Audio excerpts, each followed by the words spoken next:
Ce mardi 17 septembre 2024, l'Assemblée nationale a été le théâtre d'une initiative significative en matière de contrôle parlementaire. L'honorable Vessa Andoulou Nzongo a déposé des questions au bureau du président de l'Assemblée nationale.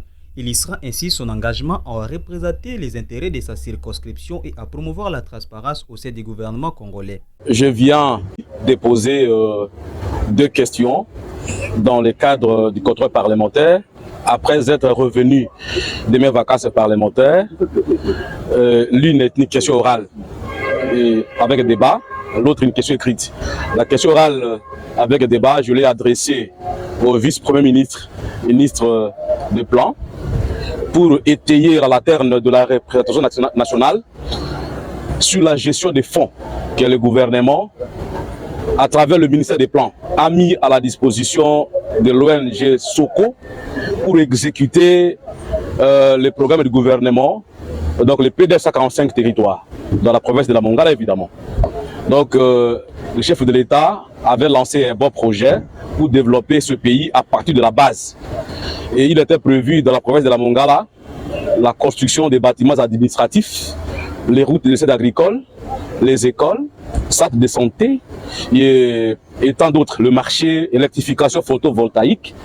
Et en revenant des vacances parlementaires, nous avons plutôt constaté la théâtralisation. Donc rien ne se fait sur terrain pendant 5 ans.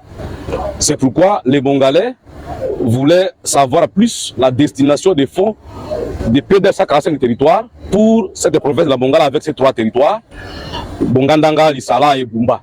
C'est pourquoi nous avons adressé aux distributeurs de marché, au ministère des Plans, VPM des Plans. Au début, on a appris que les PDS 145 territoires dans la Mongala pouvaient être exécutés par PNUD. Quelques temps après, c'est Caritas.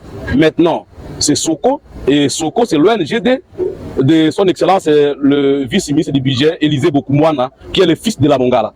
Mais les Mongalais s'étonnent qu'ils ne voient rien jusque-là. Aucun ouvrage n'est remis aux bénéficiaires jusqu'à aujourd'hui. Et c'est ce qui révolte la population de la Mongala que nous représentons ici. Et c'est pourquoi ça nous a motivé de déposer cette question orale avec un débat. La deuxième question, c'est la question écrite.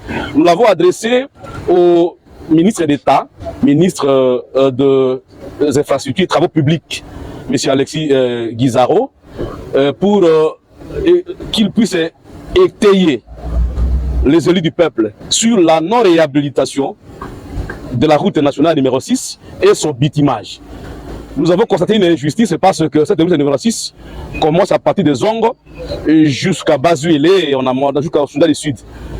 Mais la partie à la Dakula, Binga, Lissala, Bumba jusqu'à Bundouk, cette partie a été totalement négligée et pourtant prévue dans toutes les lois de finances de chaque année durant 5 ans du premier mandat du chef de l'État. La route nationale numéro 6 est vraiment très avancée et insupportable.